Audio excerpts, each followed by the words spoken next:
नमस्कार दोस्तों, स्वागत है आपका एक और नई वीडियो में। आज हम बात करने वाले हैं उस ऐतिहासिक यात्रा की जिसने सितंबर 2025 में सिर्फ समुद्र की लहरों पर ही सफर तय नहीं किया, बल्कि तुर्की के पीछे जाकर दुनिया की भू राजनीतिक के नक्शे पर भारत की एक बड़ी और स्पष्ट छाप छोड़ दी है। दोस्तों, हम बात कर रहे हैं आईएनएस त्रिकंड की।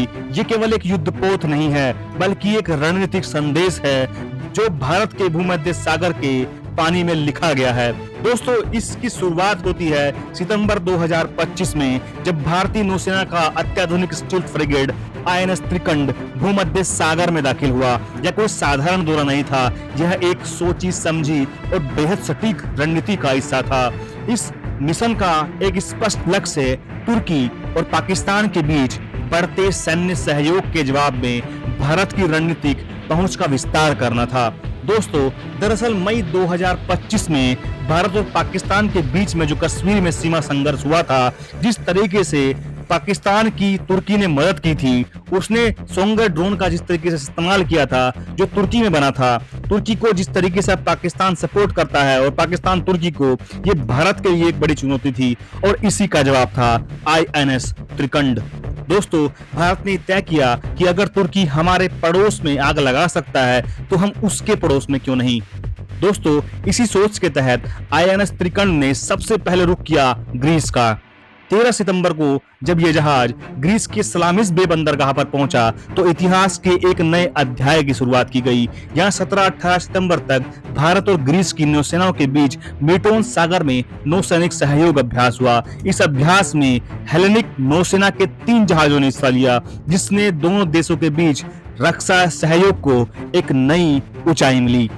ग्रीस के बाद आईएनएस त्रिकंड की कहानी का जो अगला पड़ाव था वो था साइप्रस। 13 सितंबर को जहाज साइप्रस के लिमासोल बंदरगाह पर पहुंचा। 24 सितंबर को उसने साइप्रस नेशनल गार्ड नेवी के जहाजों के साथ पैसेक्स प्रकार का अभ्यास भी आयोजित किया। इस विजिट की सबसे खास बात यह थी कि यह सीधे तौर पर प्रधानमंत्री नरेंद्र मोदी की जून 2025 में साइप्रस की ऐतिहासिक यात्रा का अनुसरण था, जहां दोनों देशों ने रक्षा और व्यापक सहयोग के लिए 5 वर्षीय समझौते पर हस्ताक्षर किए थे। दोस्तों, आईएनएस त्रिकंड का आगमन उस समझौते का असलियत में बदलने की पहली सीढ़ी था। अब दोस्तों, सवाल ये उठता है कि भारत ने तुर्की को जवाब देने के लिए इन्हीं 2 देशों को क्यों चुना। दोस्तों, इसमें भी एक गहरी स्ट्रेटेजी छिपी हुई है। ग्रीस और तुर्की के बीच एजियन सागर को लेकर पुराना तनाव है। वहीं साइप्रस का एक और बड़ा हिस्सा 1974 से तुर्की के कब्जे में है। साइप्रस पर कब्जे को लेकर तुर्की दुनिया भर में आलोचनाओं का सामना करता आया है।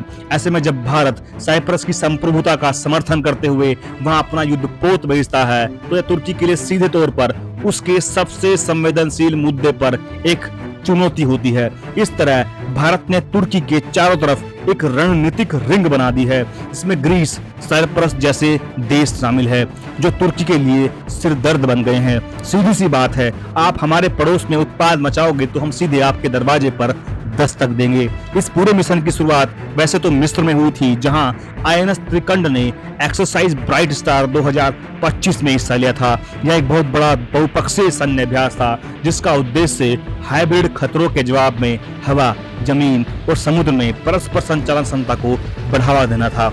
इस अभ्यास ने भारत को दुनिया की सबसे बड़ी सेनाओं को कंधे से कंधा मिलाकर काम करने और अपने नौसैनिक क्षमता का प्रदर्शन करने का मौका दिया। लेकिन असली राजनीतिक संदेश तो ग्रीस और साइप्रस के दौरे में छुपा था। तो दोस्तों, आईएनएस त्रिकंड की यह यात्रा सिर्फ एक नौसैनिक जहाज का दौरा भर नहीं थी।